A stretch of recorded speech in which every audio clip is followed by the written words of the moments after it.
hello, welcome to episode 6 of the One Life Church podcast, and today's going to be pretty fun. We're talking about the topic of church discipline, and we have some special friends here to talk about that, and we have to my left, Ryan Nunn, campus pastor of One Life Henderson. Ryan, you've been on half the episodes of the podcast now. 3 episodes. I love it. 50%. 50%, yeah.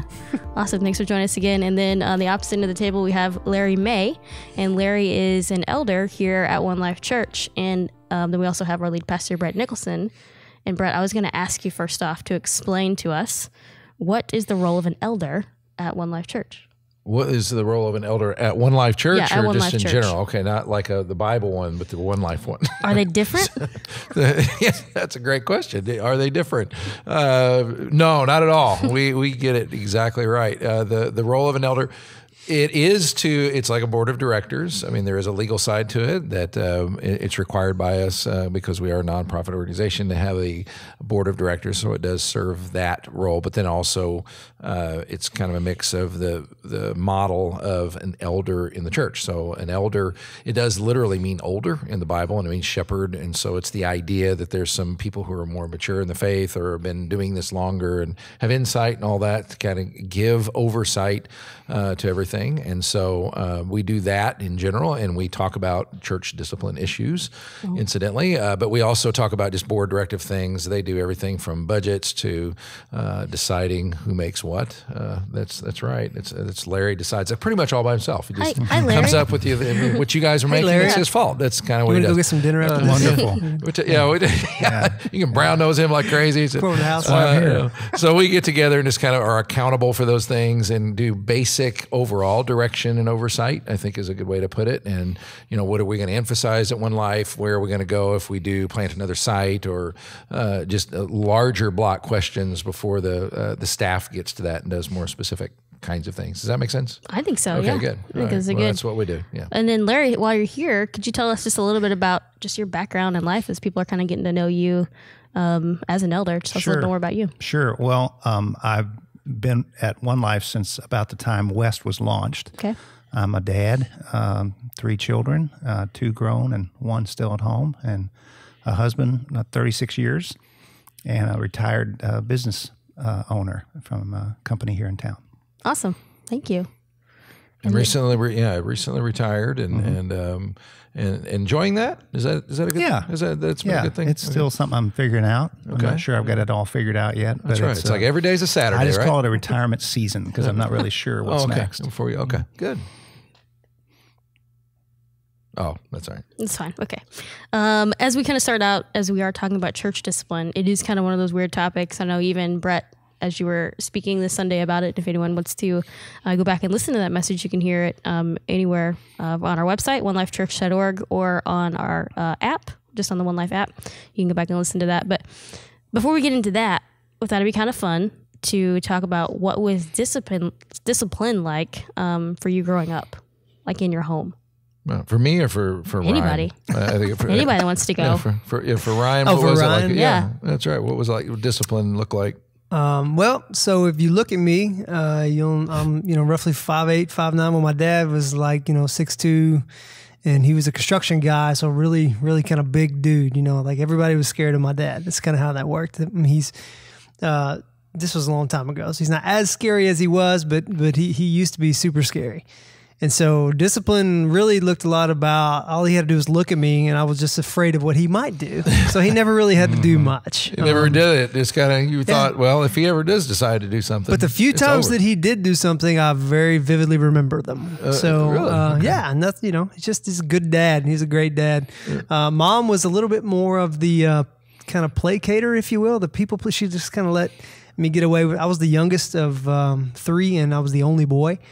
I have 2 older sisters, and so I got away with pretty much. You didn't do anything wrong. Yeah, exactly. At least in my mom's eyes. Until I was a teenager, and then it was a little different. I did lots of things wrong.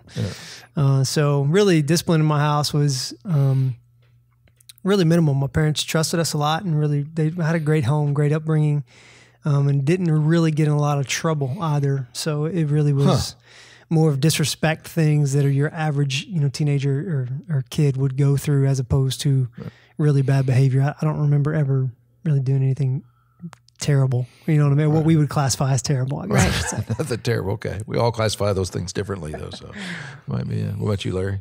Similar. Fear was a lot of the discipline, but maybe a little more often than what you experienced, Ryan, and probably You were probably just a worse so. kid, though. Yes, absolutely. You could ask my brothers; they would agree with that. So, but yeah, I mean, what you talked about Sunday in the message about valuing the the individual and humility, approaching it from a standpoint of humility, none of that existed. And first of all, I had a great upbringing, but when it came to discipline, it was behavior and response. There's really no need to figure out what was behind that or what was I thinking or what's the inner feelings. It's just you do this, you're going to get in really big trouble. And not often, but fairly frequently included a belt or a switch from a tree. Switch from a tree? Did you have to go get your own switch? That was I have had to do that. That's the worst thing ever. Go get a switch from the tree. Yeah. Oh, wow. That's tough. Yeah, that's right. See, it's good though. We're a little older, Sarah, so we're probably talking in terms like I got paddled in school. I did too. But, I've heard stories about that. Yeah, that's right. But I remember you did get it once. Yeah, one time. I got it once. 8th grade. What did you do? 8th grade. 7th grade for me. It was really kind of dumb. I was just kind of running and jumping over chairs when the teacher was out of the room. So definitely not something I thought was worthy of a paddling, but obviously no doubt that's pretty hardcore. That's right. I remember the lady. She grabbed that paddle with it looked like she was grabbing a baseball bat and gave it everything she had because I watched her do 3 of my friends before me. Now she was tired by the time she got to me. I had an aunt, right, and that would use that because it was me and my cousins, and we were all boys and rowdy, and we would do dumb things. Nothing terrible, but dumb, like jump off roofs and just things like that. And I remember a paddle.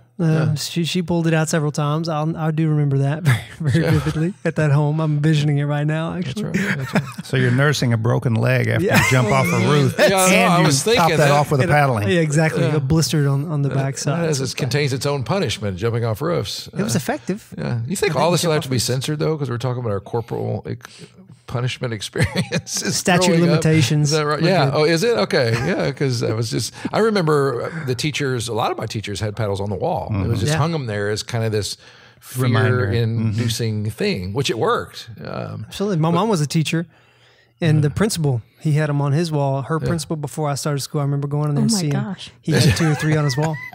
So Sarah, what was mine like? Yeah, what did discipline look like for you? We're talking about school. I mean, I'm thinking more at home. This might be hard for you guys to believe, but like I was, not that I didn't get in trouble, but I was so concerned of disappointing my mom that I just never, like if I did something, I was more like upset with myself. I'd go to her and be like, I'm sorry, I did this. I know. I don't really I've have heard of children like that. I've never had one, but it sounds really intriguing. They are out there. You're it. Yeah. Huh? Yeah, you're the one out there. She would raise her voice, like, and as soon as she'd raise her voice, I'm like, I'm sorry, I did it. I just. There were times though. I mean, I know that we definitely got spanked, but like I can't think of too many times. I think it was more of that fear that she was going to. Or she'd be like, I'm going to call your grandfather, which was like, my grandfather's this big, like, domineering personality. And I'd be like, no, don't do that. Because I didn't know what he was actually going to do. But yeah, it was always that idea of like, I don't want to disappoint my mom. Wow, that's amazing. I remember my mom would say, don't make me tell your dad, because and I didn't want her to do that. Yeah. Listen, he's coming home, and let's just settle between us. I'm going to bribe you or whatever else to keep from telling dad. That, and I think I saw my brother's older, and he was in trouble all the time, and so it was almost like I got it was like the opposite. Where I'm like, I'm good. I don't want to do that. I see what happened to him. I didn't want that to happen to me. It's wisdom. It is. That is wisdom. Yeah. So. I guess so. As we move into talking more about the message from Sunday, I know that you asked everyone to read Matthew 18. And it was funny, like we had talked, you said at the end of the podcast last week, right. You mentioned that. And I met someone this past week at our art exhibit opening, and he said that he loved that because he went ahead and read it before service on Sunday, and he had never really read through that and was really interested in that. Is there anything from that passage that you didn't really get to pull out that you would kind of highlight here? Well, that I didn't. That you didn't really get to pull out.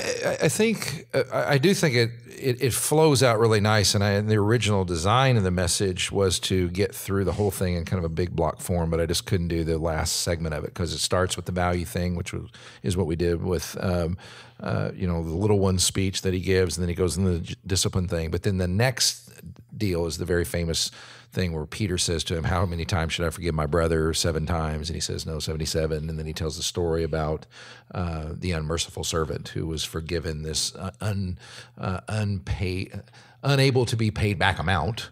And then he goes and he's forgiven that by the king. And then he goes out and goes to his fellow servant and kind of chokes on him and all that. So that all flows together. And I think it's one giant package about the subject of not just church discipline, but it's about how we have relationships inside of a church environment.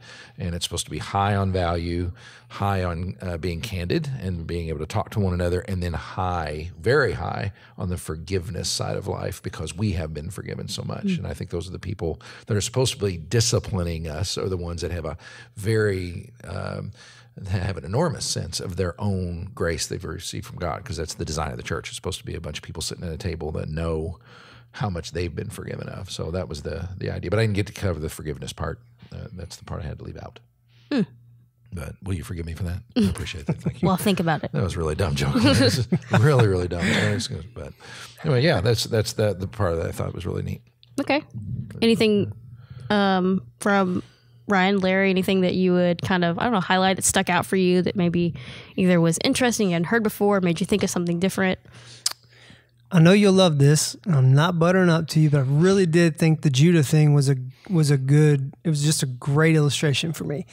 Because you hear those things, and I think my favorite part, or the part that really stood out, was you said that Judah has really no awareness of social hierarchies. Like he doesn't get that. He's just a kid relying on the adults in the room to get him where he needs to go, to feed him and all that stuff.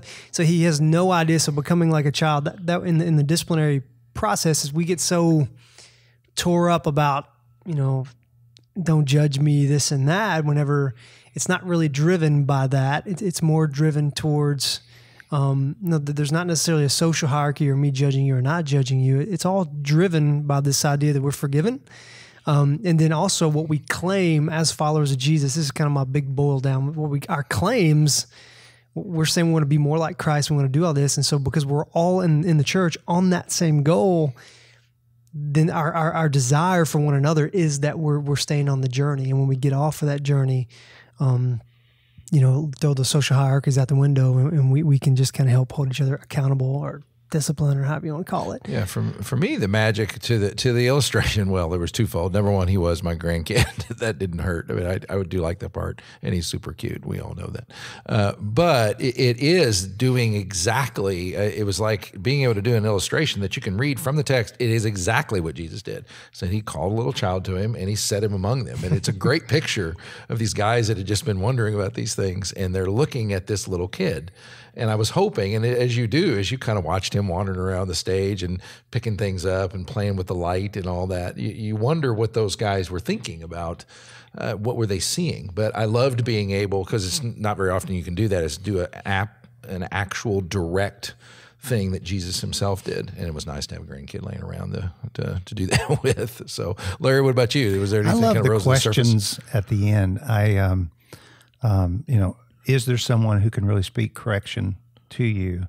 And then what about that relationship allows that to happen? I thought about that, and I thought really probably the 3 people that I would trust most are my best friend who lives in Evansville here, a close family member, the closest, besides my immediate family, the family member who's closest to me, knows me best for many years. And then my wife. Those are the 3 people that came to mind in terms of who could really speak correction to me. And then the second question, why is that? Why would you receive that? And it's just because I know their motivations. Those 3 people, without any doubt. I mean, I could receive correction from you, Bret, Sarah, Ryan. I could receive correction from other friends and family. But those three people, like nobody else, I know that they're for me, and they love me. That sounds kind of cheesy, but I really know those three people would have no other motivation. If they came to me and said, Larry, I see something in your life that bothers me, or it's a concern for me, I would be listening, and I would really be ready to take notes and make a change, because they're 100% for me. And it sort of reminds me of, really this whole series where we're trying to go with the kinds of relationships that we want to see in our church are those kinds of deep relationships where we know we're for each other. Yeah. We love each other. We know each other well enough to really, really love with action. Then I think it would make church discipline a lot easier, because, people would be I'd be more receptive to that kind of discipline. In that sense, it's almost like, and the text doesn't use church discipline. I just don't know what else to call it, because it flies under that banner. It probably would be easier to name it something else, because when we hear the word discipline, we think, oh, that's terrible.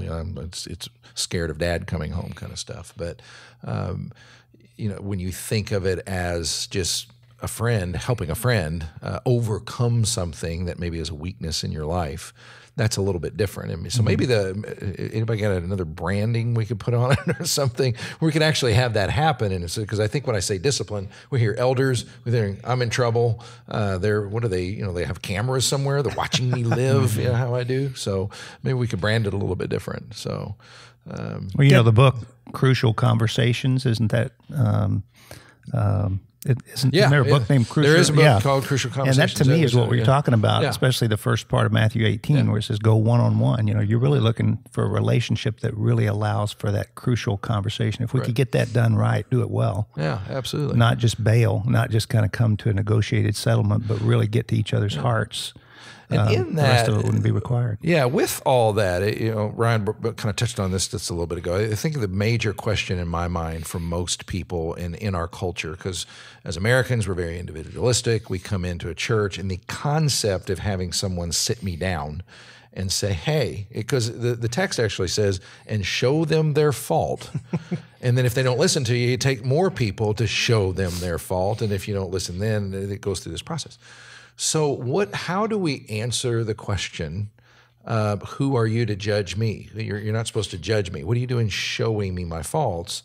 But at the same time, you just said there could be someone in your life, your wife, there's your best friend, can show you your fault. So how do we answer that tension between don't judge me, who are you to judge me, versus what he just said? Is that fair to ask it that way?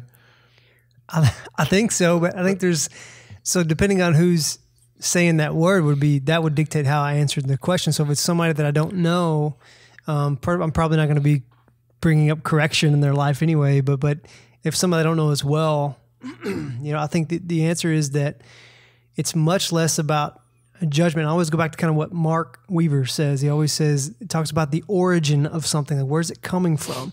Because if it's you, Bret, or Sarah even, if I am kind of exposing, a fault, seems a little harsh, but, just kind of encouraging somebody to observe kind of the realities of what's going on in their life. If the origin of that would be because I want Larry, Bret, Sarah, whoever it is, to become more like Christ as they claim they want to be.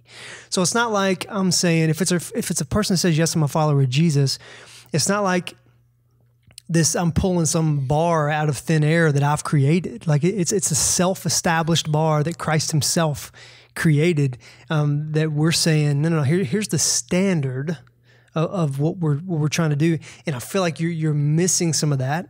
So do I sometimes, but we walk in that. So here's where I feel like you just need to call it what it is, and let's figure out what steps we need to take to kind of move forward and do that. So that's kind of my approach is I like to, it's not necessarily judgment is seen as, let me stand up on this bar and tell you why you need to be up here where I am. That's how I see that. But when I think about what we do as accountability or just, even church discipline, I think about it more of, no, we're in this thing together.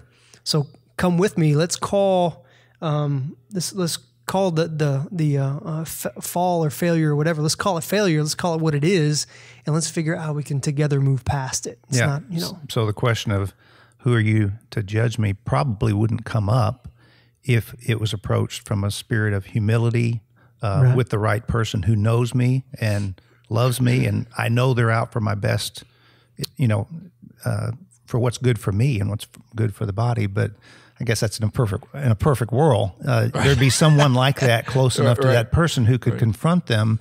And also, like you said in your message, from a spirit of humility. You know, I really want to restore you. This is for you. I love you, and I want to restore you. I want to prevent you from harming yourself or others. Right. Have you ever had a situation where you ever had a situation where you thought you were coming with the right approach and you were trying to be humble, and they still were like, "Hey, who you judge me? Get out of my face." Oh yeah. You Several can times. you can disguise things to protect the innocent. This is why I asked Ryan to be on today, because I figured he had some of these stories. But my wife and I, you guys know this, listeners may not, but we do a lot of marriage stuff, not counseling necessarily, but we call it marriage education, to where we just help people resolve conflict or help them figure out how they can resolve the conflict in their lives. And that's relationships. We do pre-marriage stuff. And so there's always in the world of the kind of romantic relationships, there's always things like kind of moral boundaries that tend to get crossed, or people want to cross them for whatever reason. And again, I always try to come back to somebody else's claim. Like, I'm not setting your bar. You've set your bar by your claim. And so this is not necessarily a disciplinary action. This is, hey, here's the claim. Are we walking this thing out?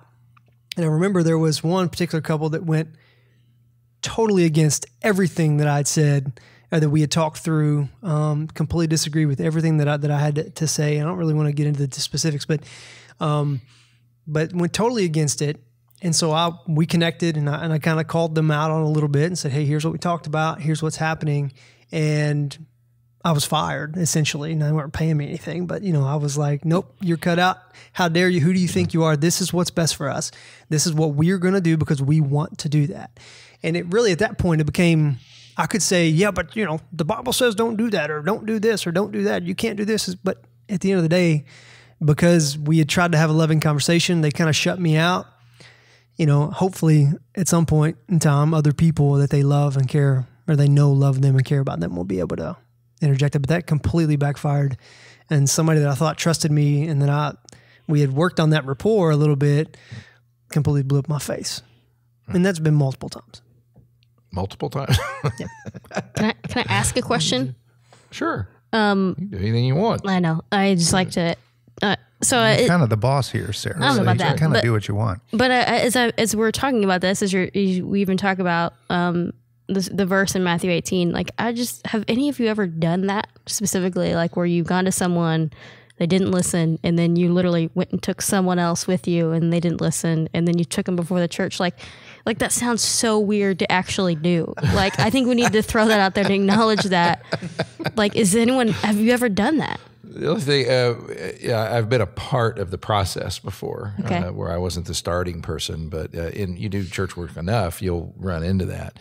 And the way we did this, we haven't done the full process at One Life yet, but in another church I was at, it made it all the way to the elders, which we said, when you say tell it to the church, and this is not uncommon, I know there's churches out there that have literally stood people up and said, no, Brother Joe over here wouldn't listen, and so he's out today, that kind of stuff. We haven't done that because we thought, well, the emphasis is on the privacy and the containment piece, and so we let the elders represent the church. But we did have someone, it was just someone that was causing a lot of division, and everybody that he was around kept getting bad attitudes, and he was just there just kind of poisoning everybody around him. And so one person went and tried to get him to shut down, and then a couple people went and tried to shut him down, and then he did come before the elders. And at that point he went ahead, so this is a bad thing? We're like, yeah. Because your next step is we're going to send you to another church in town because we'd like you to mess them up. No, but it does sound funny because when you say, turn them over to the church. I mean, I do envision, you can't help because I feel like we're extremes, our insecurities drive us to the extreme. So it's like, oh no, so that means if I do this, I'm going to be drug up in front of the church and everybody's going to know my dirty laundry kind of thing. But that really kind of brought it down to a grassroots kind of, because there have been things that I've been brought into serious like interventions and even been a part of a couple of those that start with one person, then go to a couple of people and it ends up being like an entire family to where you're trying to help somebody on some drugs, adultery, something that's extreme.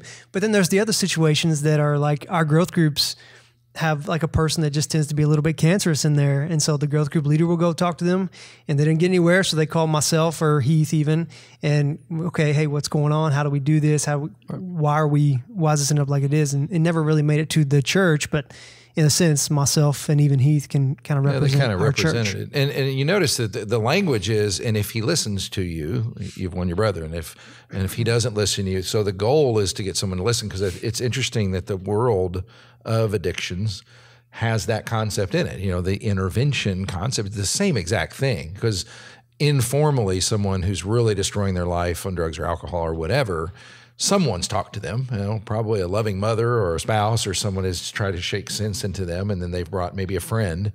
But an intervention is kind of telling it to the church, if you will, the same basic idea, like as many important people in this person's life as we can get to.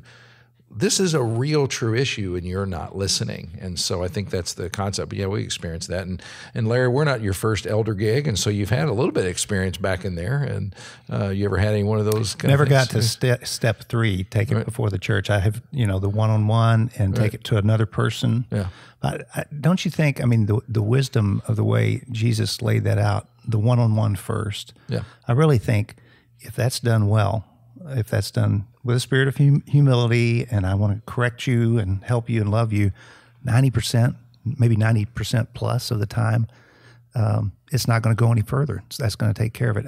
In our business that I retired from about a year and a half ago, we actually have a written policy about conflict management, how to handle it, and it's based on Matthew 18. And Really? Wow. Yeah. And so Okay. you'd have a lot of people that would come to a manager and say, so-and-so, my coworker, I've got this issue. And it's a very strong cultural indoctrination at our business that, no, have you talked to that person? The answer is no, then we're not talking.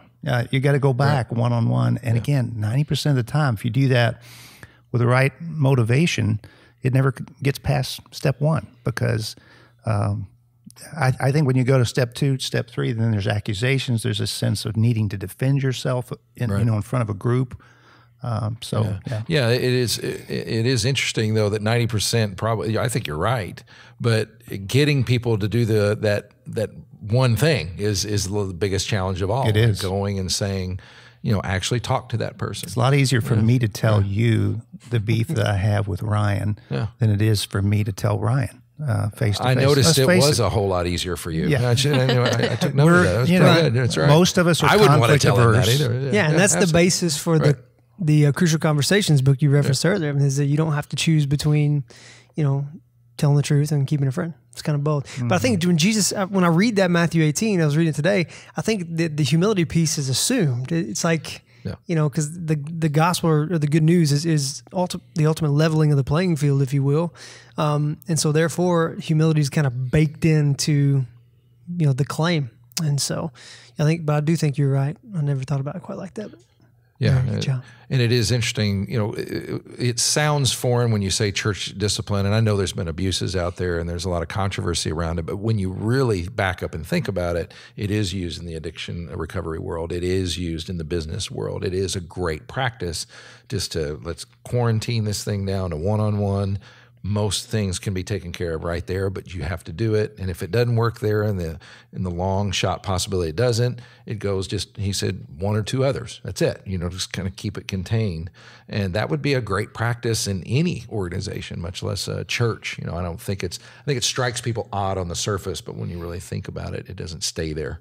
Even if you really go the way you do the one-on-one. You've probably read Stephen Covey's 7 Habits of Highly Effective People, and one of those habits is seek first to be to understand before being understood. And that's just a matter of, if you and I have a conflict, Bret, I'm going to continue to repeat back to you. So you're saying, and really ask you questions until you can tell me that I fully understand the issue. If we can do that well and just stay in communication, as opposed to so often you see 2 people just kind of state their position, get mad, and turn away and walk away. And then all it is either a negotiated settlement, which is not very effective, or nothing's been done positive.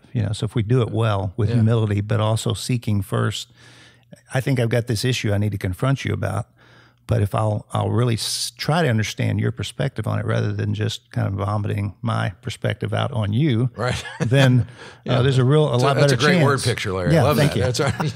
Yeah. There's a lot better chance that you're going to receive my correction if I come in with an ear to hear, well, where are you really coming from? Yeah, even absolutely. though I'm seeking to correct you, I really want to know where are you coming from in that process. And they say you can't really challenge or debate anybody until you're able to articulate their position well. Yeah, that you've got to show that you understand someone, and that's good for a Christian witness. That's good for interpersonal interactions. I've got to be able to at least understand where you come from, where I can articulate it.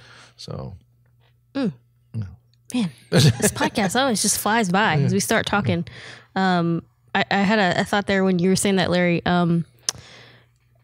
Even in one of our staff commitments, it's on literally we have on the walls is, we talk to people, not about people. And I remember seeing that from one of the first times when I first started working here full time and thinking about that being something that's always kind of on your mind. Like even as you're saying that, like if it's handled well the first time, and you've been saying that, like if that's something that's always on your mind, that it's not just something that you just is on the wall, that you actually think about, like I talk to someone, not about them first. That's the first thing you do. Then it always feels like it's handled differently. Because if I go talk to Larry about Ryan, I'm getting madder and madder and madder before I actually go, and then my emotions take over, and it's never actually a real good conversation. Do you guys need to talk to me about anything? Yeah. It's like the third time. That's what we brought Ryan up. You become the analogy. Yeah. Well, it's gonna happen in real time right now, which would make it amazing. Here's the thing you guys should know. Ryan and I are good enough friends that we'll just tell each other straight to each other's face. That's right. Yeah. Right. That's right. I believe it. And then he'll make me cry. No, I'm just kidding. I don't know, as we close up, anything else to add on this? I don't want to just end it like if there's anything else you wanted to hit or highlight, especially with Larry here. I feel like No, I wish I should do that, but I really think it's just, trying to get to a place of it calls for spiritual maturity to truly be willing to sit down with someone, because if you'll notice, and this is one of the dangers of social media, people rage at one another on paper, they rage against one another that way, but it's a whole lot different if you're willing to sit down with someone in the room, in person. For most normal people, it takes their edges off a lot, and it's a lot easier to talk about you, this image of you, rather than talk straight to you. So I think it's very, very important to kind of remember. So, but I don't have a specific question, but I'd love to tap Larry on anything that's kind of stirring around in your head as far as anything we left out or. I think I'm empty. I think that's all I've got. That was it. That's right. Larry, what's it like being an elder at a church? She's just really curious. You didn't tell me about that question. I know, but I'm just so curious. It can be Well, I'm translated. still trying to figure that out as well. Yeah. But it's been a blessing. It's been a blessing to get to know these other guys really well. I'm working with people who really, really love the Lord, and taking on some pretty meaty topics along the way. And so, it's kind of a behind-the-scenes group of guys that I know really cares about the kingdom. So. And what everybody needs to know is we had a group of elders that we put together before One Life ever even opened, and Larry was the first one that came in after that. He was sort of the new guy, but we did bring him in by putting him in a situation where it wasn't a church discipline, but it kind of was. We just interjected him in to see how he would do, and that's how he kind of got our attention. And once he kind of passed without losing his temper or freaking out or throwing things or leaving the church or whatever else, it wasn't disciplining him, by the way. It was just watching him deal with a very complex issue, and we watched him handle it with such wisdom and grace and humility and all that. We thought, we got to get this guy. I mean, and so we asked him to join the team. This is nothing that I planned to say, but that's one thing that I really appreciate about Larry. We had a conversation a couple weeks ago, and it was just like, as we're talking, I just appreciated that he does, like, he is exactly what you said. Like, he listened, he has good insight, but he also says, I never thought about that before. I'm glad you said that. And it's like, it's not just a one-sided conversation. And I really appreciate that. And I'm glad that you are one of the people on our elder board, because it makes me happy. There you go. Because Sarah's happy. She said that because Bret said you decide what everybody makes. That's why she said not that. true. That's right. That's right. She's the one. Dang it, I really thought she was being sincere. I really am. I really am. Well, thank you, Sarah. And well, yeah, no, I just like making podcasts. You don't have to pay me anymore. I like this is fun. But as we kind of close up, Bret, I do have a question for you because we did get 7 questions from Kyle, and I got one new one this week. One from another guy. Okay. Yeah, one new one this week from a guy named Gary. And if anybody wants to add a question for Bret or any comments or feedback from the podcast, you can email us at podcast@onelifechurch.org. And the question for this week is, this one's a little bit longer, but it says, referencing the experience of your friend's incredible generosity to send you and your family to see Taylor Swift, if that were to happen again, but with a band you really couldn't stand so much that you turned down the offer, what band would it be? A band I really couldn't stand so much that I turned down the offer? Yeah. The first one that comes to mind is Twisted Sister, because I saw them. Did anybody remember Twisted Sister? Yeah. I saw Twisted Sister in concert, worst concert I've ever seen. It was, I saw them. They were opening for Rat. It was just during that era, for those of you who know and care about that sort of thing. I was actually at the show, and no, you couldn't pay me to go back. You couldn't pay me to, But I don't know. I don't know if they're out there anymore. I don't know very many modern bands. I don't know that I had a band in mind, but I wouldn't. That was unexpected for some reason. I figured you'd pick like more of a modern era. I probably should have, but I thought that lives in my mind is the worst concert. I've seen a lot of concerts, and that was, man, you guys tune your guitars, or it was just something was off. They were probably, I don't know, who knows. They sang "We're Not Going to Take It," right? Yeah. Is that one of the songs? Yeah. But it's from that era that I played in a metal band. I mean, I enjoyed all that whole stuff. But yeah. So interesting. It's a really interesting question. Now, it also needs to be noted for our question asking thing. Yeah. I mean, I know people want to know things like that, maybe about me, or I guess they don't. But also send in comments about questions that you would love us to discuss or talk about or address or whatever. Last week we talked about tongues. People had found me and said, I found that really interesting. And so things you want to know or comments that you like to make about how we can make things better around here, that'd be awesome as well. Yeah. So. I had someone stop me and said that they sent that podcast to a friend, and since then they both have had a pretty good conversation about it. And I was like, wow, that's awesome. Like we were just a conversation starter for people to continue talking about that. So we'd love more of that and more of that feedback. So we appreciate that. Bret, what are you talking about this next week? What can people prepare it's not for? me. It is Ben Stewart, who's going over very, very well. And look how excited Sarah got. Hey, it's Ben Stewart, and it's the one that someone else has done. I took off several weeks during the summer, so I felt like I needed to just get back in and really do several weeks in a row. So I did several weeks in a row, and now I know I don't usually do that. But Ben Stewart is going to be talking about mission, and he is into global missions, but we're talking about at this table we invite others is the idea. And so what does that really look like? Just being a family on mission, and being a family in the church that invites other people to that table and thinks about. So the angle and approach, I'm not sure what he's going to take. So I'm looking forward to it. I'm going to listen to it and be there. And I'm pretty sure Ben and Noah from Uncharted are going to be on the podcast next week too. So, wow. Yeah. I was just going to ask that question. Yeah, they're going to join us and talk a little bit about some things coming up with Uncharted. So, well, first of all, thank you, Larry, and thank you, Ryan, for hanging out with us today. It's great to be here as always. Good time. And Bret, it's always fun hanging out. I'm glad to know that. Yeah. Just throw that in there. Again, if you guys want to send any feedback, you can send it to podcast@onelifechurch.org, or you can go find more information about One Life at onelifechurch.org. Thank you guys for joining us. We'll see you next week. Thanks for listening to this week's episode of the One Life Church Podcast. I'm your host, Sarah Inman. The One Life Church Podcast is produced by me and Thomas Bernardin. Music by Ben Brock and Micah Robertson. To find out more about One Life Church, you can visit onelifechurch.org. Or to contact us directly at the podcast, just email us at podcast@onelifechurch.org.